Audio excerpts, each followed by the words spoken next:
So Aloha did people world, have? aloha ohana. Jonah Martin Lyon here. We are checking in right now from Black Rock City out at Burning Man. Here with Hope for Maui, our Housing Our People Everywhere initiative to bring back our rebuilding and restoration through sustainability and regenerative innovation and re-indigenizing technology. Starting at this front print, yeah, Professor Vortex in the house, Auntie Judy in the house. We got a lot of brilliant people right now all collaborating. It's just a wonderful time. So much aloha being spread about. And just here in this cultural place of Burning Man right now. And speaking of innovation, it's happening all the time out here. Things are well. I know it's been there's been different news and information out there as to what's happening in Burning Man, but we had a little rain, got a little muddy, uh, clay stuck, things like that. But we're all in great spirits, keeping that aloha alive out here as well. And as you can see, we got this day party, this gathering right behind, art cars. It's Sunday. The temple burns today. We had Oh, the man base burn last night. And, we got a couple extra days of Burning Man is how I see it, as a gift. And, now we get to actually tune in even deeper as a community out here. We've been through a challenging time together. And, in challenging times, hard times make, tough people. And right. tough people make for good times. Times make weak people. Weak people make hard times. But, it's good to have these hard times right here. So, uh, just want to give thanks and a shout out to Hope for Maui, all the organizations like HHH, Hungry Heroes Hawaii, the Aloha Response Team, Maui Rapid Response, Jedi Alliance, Rainbow Warriors, and many of the other organizations who've been in the space of response and support on this Maui initiative to, first of all, make sure our people are loved, taken care of, nurtured, get the things that they need and support that they need and love that they need at the beginnings of this tragic, devastating time in Maui. And being out here, really being in prayer around that. And so really appreciate all of the prayers we sent out and all of the support coming in, many directives from water to food to housing to energy to education to media. Just it's all here for us. So uh, aloha. And I just want to bring in Auntie Judy, who's our, speaking of education, and learning council lead in our Jedi Council, currently on Maui. And yeah, I was actually really desiring to bring Auntie Judy out to Burning Man this year, and she's ready to go, but it's going to come in the future. We had to do some testing runs here and work out some kinks so that our elders and our keiki and our kapuna can come out here and have a great time, experience the burn without, and we'll be more prepared for challenges like rain in the future, right? This was a new precedent in time of us figuring this out, innovating in the mud. So, Water Woman, we had to go through muddy waters to get there. Was there an Aloha, Ebola Auntie. breakout? We heard there was Not an that I know of. Ebola. Okay, good. Silly fake news. Yep. Yeah, none of that. None of that was happening. Um, there was, I think, a confirmed death by electrocution with the rain and not having the proper ground, and running Wow. generators, electricity, and those cords, and being in the standing water. Yeah, after that much rain. So that is the one thing that I heard and received confirmation that took place. But there's been no like Ebola virus breakout, nothing wild, uh, other than us, just, Animalia. That was the theme, and the rain brought it out. And we're all here, very resilient people, burners, very innovative. So it was a catalyst for us to evolve. kind of like the fires on Maui, yeah.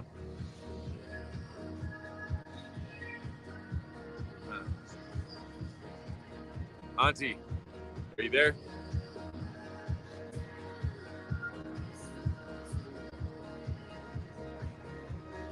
Hey, thanks for coming on. Also, like, I'm here. see, it'd be nice to get some more of the team and the crew on these tune-ins together. I know that there's kind of the sporadic nature of things and dynamic nature of it, and part of being a Jedi is the responding immediacy. Tones go off. It's like, all right, where we gotta be. So, yeah, we had a very successful drop-in over these last couple of days around with Burners Without Borders. They're mobilizing already to be in that readiness state to come and support our rebuilding process. They have, obviously, as a byproduct of Burning Man's outreach during Hurricane Katrina, that's its birthing point, and it's been doing amazing things since then. It's learned very rapidly how to mitigate a lot of the different kinds of disaster experiences that we have. So that's been just a beautiful alliance there. Also with a couple camps here, such as Playa Alchemist. You can see this pyramid behind me there. So this pyramid is essentially, it's a vertical greenhouse is its intention. Oh. Is for it to be a greenhouse. And I'm seeing that I just went over there and we're going to connect with the build team. They've been building this pyramid for 5 years out here on Playa. They're very proficient, and I'd love for them to come to Maui and teach a team and build one of these pyramids in Lahaina to start to be the holding space for the replanting and restoration of the ecosystem. First and foremost, I would love to see, I can see these plantings happening around the Tree of Life there, the banyan tree right in the center that's still alive, even in all those fires, and to bring more life to that area. And those indigenous and native trees can be memorial space, like heirlooms, memorial pieces for the people, for the lives that were lost in the fires, that they can be replanted. I'll call you back in a few minutes. And so humanitry, yeah, it feels like a good directive in that. And this is one of the pieces of architecture. Maybe we get multiple of these. We have several different versions. We have this kind of more of a, the Egyptian style. We also have a Mesoamerican style pyramid that has more of a tiered kind of architecture. But they're just wonderful spaces to gather, to be in ceremony, to share, and to commune with. So communing with our plant brothers and sisters, our plant nations, as they're keiki being brought out into the fields. So seeing that we can bring multiple of these to Maui is kind of like our what do you call, our center camp, kind of our main communing hall, and our commons. Restoring the commons is a process in that. And then also communicating with camps that are specializing in things like showers, communal kitchens, to dial in waste management, again, renewable energy. We got to get all of our plumbing and electrical and so on and so forth, right? Handle every bit of it when looking at the housing infrastructure internally and externally. So this is what we've been working on out here. There's a lot of also really high influential impact makers and change agents here at Burning Man, of course, and I'm fortunate enough to be one of them amongst a camp of many of them, and we attract I would call the cream of the crop out here, And in this rain and coming into these days, our strike is going to be a little bit more challenging. And this is where the cream tends to rise to the top, because most of the people that came out here just for the party have already left. Those that are still here are, strong in their being, as burners, small in their integrity of the ethos. Like, we got a crew, like I said, going out right now.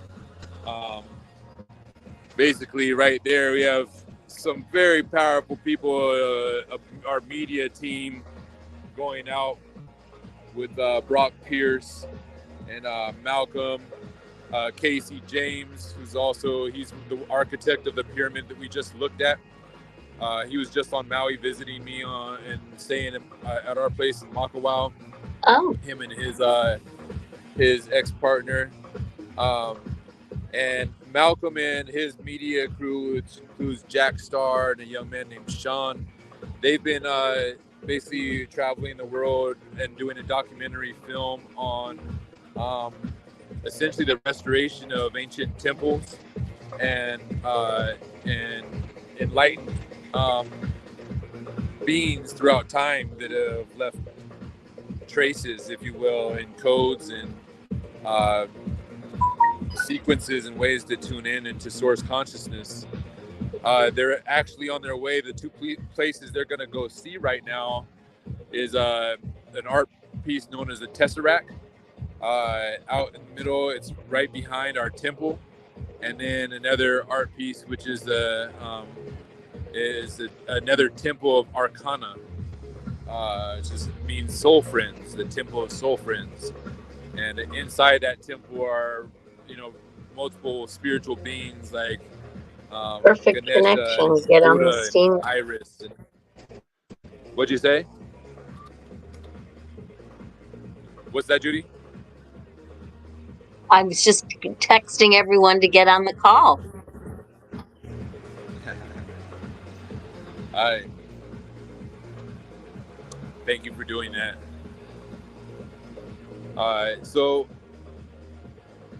these, these temple spaces and these different art pieces, part of our directive here as burners is for these to be not only very inspirational art pieces, and they're not just for Burning Man.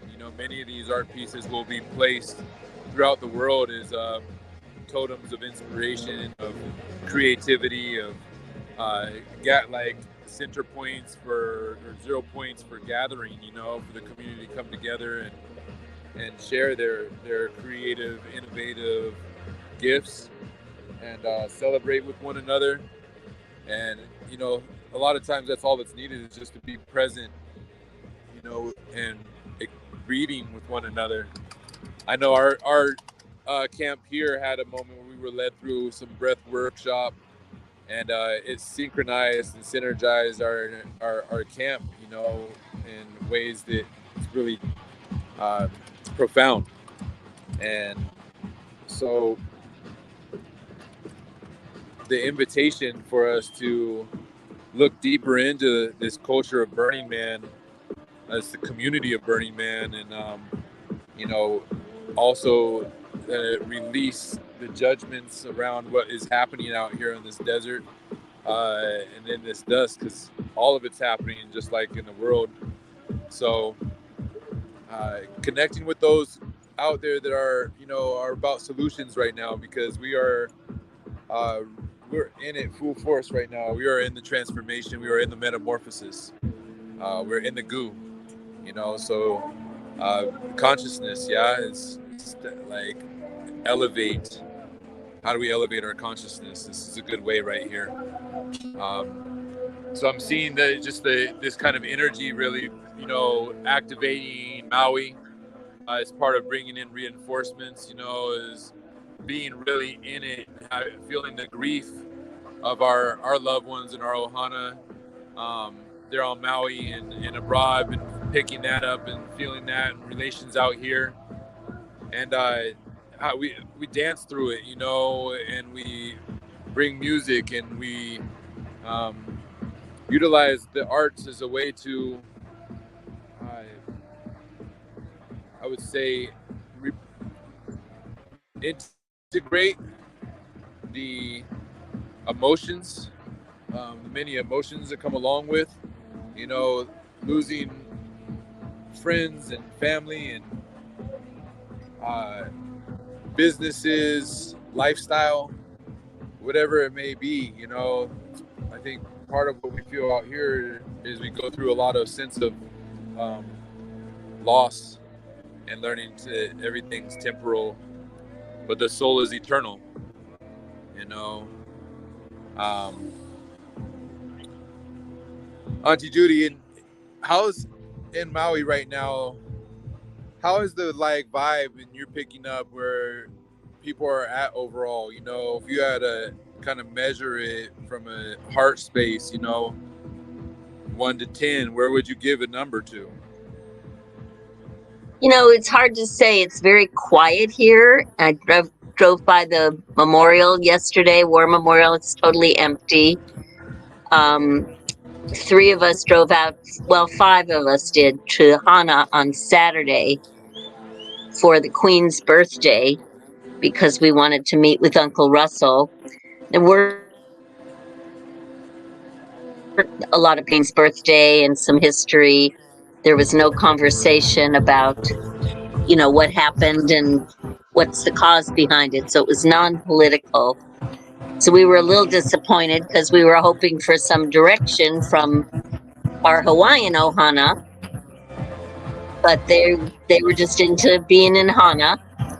And I went on Thursday to the West Side for the first time. I had run into a buddy who wanted us to come over to do some trauma counseling. So I pushed through my uncomfortableness and went with a friend. And there were no victims out and about. There's a lovely camp set up at Hona, Kauai, right across from the health food store. And it's very beautiful on the beach and well stocked with everything people need, but hardly any of the people because I guess they're in hotels and B&Bs. So I may go this week to one of the hotels to see what people need. So it's kind of like they've made it disappear.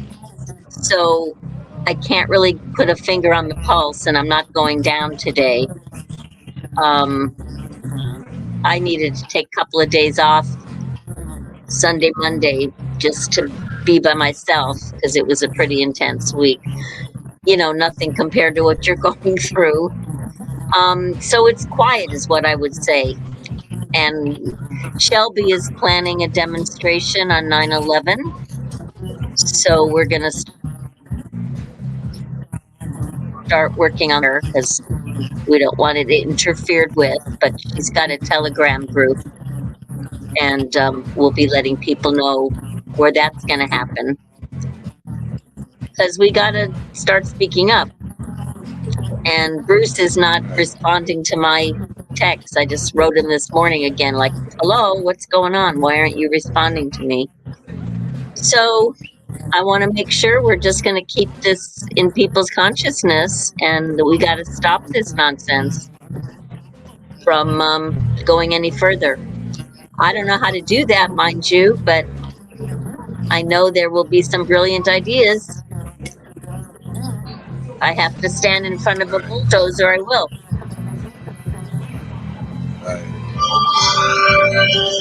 Well, as much as that, standing in front of a bulldozer sounds like a aggressive move. That's what was happening at Standing Rock. Is things like that, and I'm hoping that it doesn't come down to that kind of thing in Lahaina. But one of the things we've been discussing is that's a lot of times the type of equipment or strategy that's used to overhaul a massive region like that's been destroyed, devastated by fire, is to bulldoze. And that's such that right there would be an absolute environmental tragedy if that happens. Yeah. Also, What that can Christy, do to the soil and water. yeah, Christy's also very upset, Also, Christy, because they're going to spray this pink shit, soil non-toxic, and it's going to keep the ashes down from blowing. But we don't know what's in that, and there's a bit of an outrage about this is going on the ancestors' bones. And then there's a controversy about what are they digging up in right. Lahaina around the banyan tree. Have you heard buzz about that? About what are they digging up? What part about it? That they're apparently digging up some stuff around, and I don't know. And it started right after they asked for DNA. So are they digging up ancestral bones? Is there some treasure? But they've got it all covered, and people can't fly drones over. So they're keeping it very secretive as to what's going on there. Here comes Jason. Good morning. So still a lot of unanswered questions. Yeah.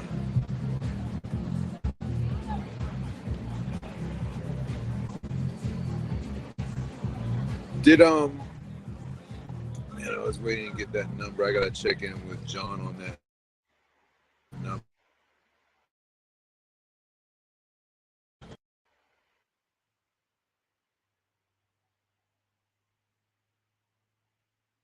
Good morning, Jason. It's frozen for a moment, but I've been talking to him. Been pretty good connection. He says everybody's fine. There was no Ebola. They had a sunny day yesterday, so people have started to Ebola leave. from where? We heard there was Ebola in there. You know, more fake. Yeah, more fake news. Oh yeah.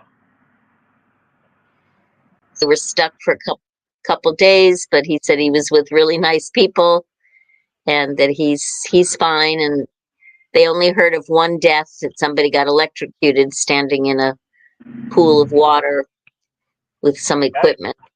Yeah. But other than that, he said they're having an amazing time. They did one of the burns last night, and they're going to do another one tonight. And coming up with a few people that will come back later and help him build.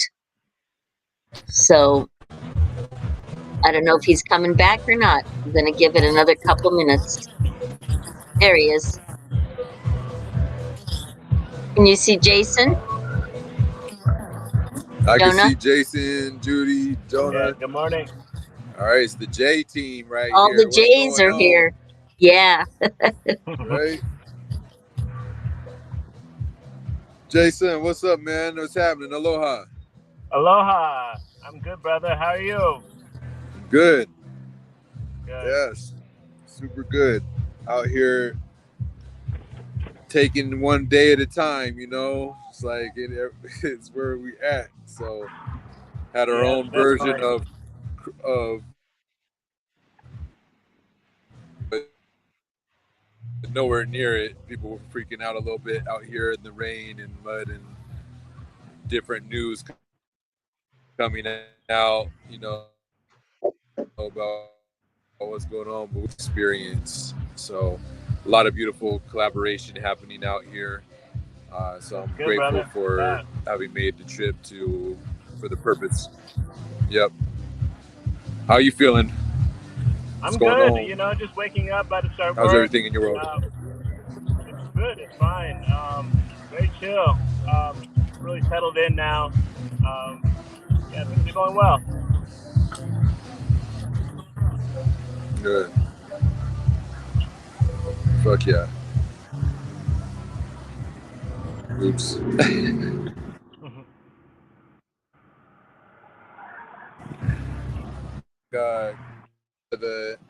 Judy was sharing kind of the vibe, being having slowed down, kind of quiet right now, and then also speaking on which of just like the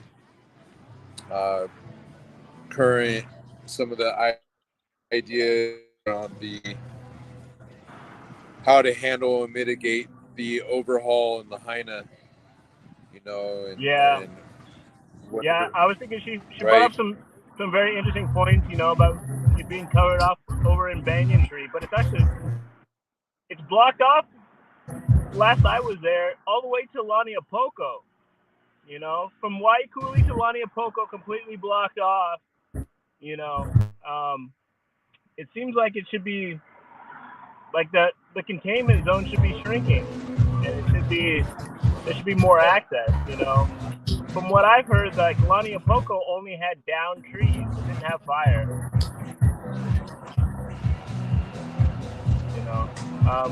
From what I'm aware of, the fire only spread to Puamana. So I would like to see like more access to certain areas and things like that coming through. Apparently, half of Puamana went. 92 out of the 203 homes. Okay. Yeah. Yeah, because that's where my girlfriend worked, and she ran into the contractor, and their clubhouse went. Thank God she got out of there. I know it was announced. I went to Hana with. Okay, go ahead. Sorry. I just went to Hana with her and another woman that called her and said, "We got to get out of here now." And thank God the two of them made it out. But it was quite a journey.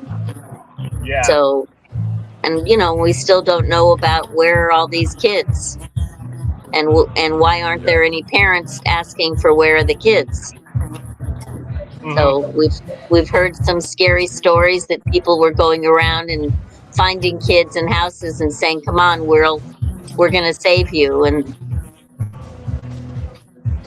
yeah, on the kids, we have no. So I think there should be more outrage from parents. That yeah, I don't know. I know there's a lot of like rumors and numbers floating around. I think some of them are like way inflated. Like I saw some on Telegram talking about 2,000 kids, and I think that's likely way high. But they said there were 3,000 registered in all the different schools, and only 400 came back. Well, So what I'm hearing is one of the guys I work with connected with the Department of Education. He's a nurse actually. He's connected with the Department of Education, and at the beginning of the year, basically after the fires, they had all but 250 that didn't register for the first days of school. Oh. So there's only 250 missing. Okay. Yeah. I think that's a more credible number and a more credible source. I hope you're right. At least from what I know. But 250 is a lot.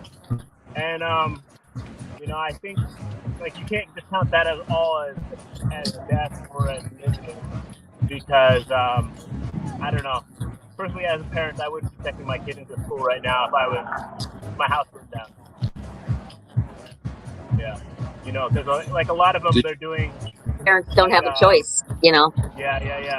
Like I know one mother who she hasn't checked her kids into school. She has a place in Paia now to get her home in Lahaina burnt down. But like the Lahaina Luna school was supposed to do like a school within a school in Kihei or something like that, and they're just like they're not really interested in that. So there's a lot of parents are just like, no, the school's not right set up right now. So they're not actually going to school, not checking them in.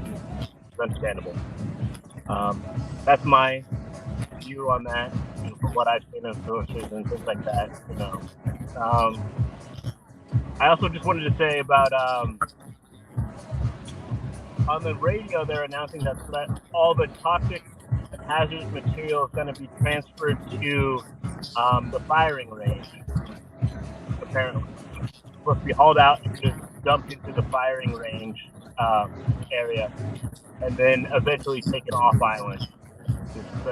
what they're announcing through the radio. EPA is supposed to be in charge of all of that. Oh, that's comforting. Yeah. Yeah, and then I'm also seeing like things that are similar to Stephen's project of building tiny homes and little projects like that. There's another one coming up in across the cathedral in Kahului, and then I'm also seeing more container homes and little domes happening. I don't know what the area is called, but it's like it's seaside across from just before you get to Laniapoko. Uh-huh. Yeah. So I'm seeing different areas of container homes and little things like that popping up. Yeah. Are you going over there every day? Is that where you last were? night, just enjoying the sunset. It just like the West Side sunset's just like unreal. Yeah. Yeah. And so like I was thinking I would go back there maybe like during the daytime and talk to people, see what they're actually doing, because they have like this really cool geodesic dome and then a couple of containers coming through, and they say resource center. So I think I'll go over there, meet them, see what's going on popping up over there. Where was that? Because I was there Thursday. I didn't see that. It's just before Kaiheleku, as you turn into Laniapoko. There's like a seaside area there. Yeah, I don't know how to describe it other than that. I think we didn't go down there. I think we were directed to go all the way to the end of the bypass. Yeah. This is definitely before the bypass. Yeah. So, well, gentlemen, I think it's time to start the day. Yeah. It's good to catch on this call. Thanks for the update. You want to try for tonight? Jonah? Yeah, I would like to try Think for you want tonight. to try for tonight? Yeah. What I'm thinking about too would be nice is maybe tuning in earlier. Because 11 o'clock, 8 o'clock your time, it's dark out here, and I noticed last night in that, just lighting, for me. But let's see. Do you all want to meet? Does 8 o'clock work for you better tonight? I can do it earlier. I'll be done with tutoring about 5. Okay. Earlier works better for me. I tend to go to bed about 8 o'clock. That's great. Yeah. So I'm thinking maybe like we do it like 8:08. Our time? Keep this rhythm going. Yeah, let's do it 8:08 your time on the evening, and like, or about, yeah. Morning. 8:08 morning. Sorry, 8:08 my time. Yeah, Pacific Standard in the evening. Okay. 5:08 your Maui time in the evening. So we'll do like 5 o'clock meeting times. Like 5:08 Maui style. All right, I'll send it out.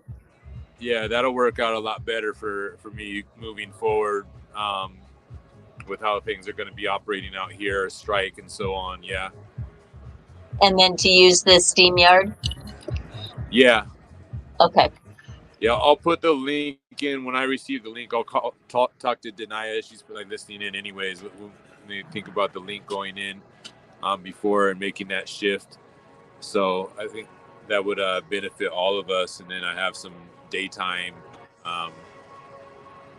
daylight footage also, and people are going to be more available at that time than 11 o'clock to bring into the conversation. Okay. Thank you for the update on. I'm glad we got into the youth conversation. I think it's a really important one to add it in right now to share, as this being, talk story and talk news, what's happening ground level. And what I heard in that was 250, from the DOE. And in that 250, there's factors of kids who've left island at this point because of the change in their actual school location, and it doesn't fit somewhere else. So we definitely had a lot of relocation of families, as part of this. And my heart and love goes out to the families who are in that. I mean, 250 is still a really high number when talking about any kind of loss of life, especially our next generations, our keiki, our kids. Yeah. And so I just want to my condolences to all of our ohana out there, all our families, our brothers, all those mamas and papas, and who are hurting right now and in pain from their loss. And there's no really words. I don't even know how to articulate, because I can't imagine that experience. I remember meeting a man who had that experience. I don't know what to say. Just try to be there with them and present, and just take some breaths, and not something to ever get over. And so this just is like peace that are all parts of our rebuilding. There's the health and mental health, comes up in this. How do we heal the hearts? How do we heal the minds of people who experience this, the trauma of this event, and are still experiencing it? It's one thing to lose property and business and house and stuff, but like when we lose our that which we can't get back, we lose our family. It's another layer, and we really need to be compassionate to the highest level when that happens as a people, and so much empathy and love. So thank you all for being here today. We'll tune in to our team. We love all the participation in these calls, so we could add more and more angles and perspectives. Might keep going. I'm watching. I got a brother over here who's had some visions of an art car build that will be part of our movement, our peace, love, unity, sovereignty movement, and raising funds for the restoration of communities, and for the rehabilitation of, the Tikkun Olam, the healing and repair. Yeah, repairing the world. Yeah, is what Tikkun Olam means. So may we participate in the stewardship and the repair of the world. Those are words from my tradition. Cool. Olam is planet. Olam is the world. Yeah. Tikkun is like, how do we say it in Hawaiian? It's like, your kuleana, really. The healing of the planet. Yeah. Yes. Speaking of, what were you going to say? Would you mind to close us out in a prayer? Sure. Mother, Father, God, thank you for taking care of our big ohana out on the playa and not letting anybody get sick, or other than one loss. And we are grateful for the connection across the world. Thank you for this amazing technology, so we can see each other and know that each other is safe and well. And we pray that we're all on our highest level of doing your work here to make sure that we're all taking care of each other. And so it is. Amen. Amen. That's it. Well, all right, my darlings. Love you. An honor to sit with you, gentlemen. I love you guys, and we're going to get back out there and do the work. Okay? Let's all right, go. Love and blessings. Talk to you later. Aloha. Aloha. Good day. All right, and please, y'all, come in into hopeformaui.org. You can contribute, you can donate in this telethon music concert series.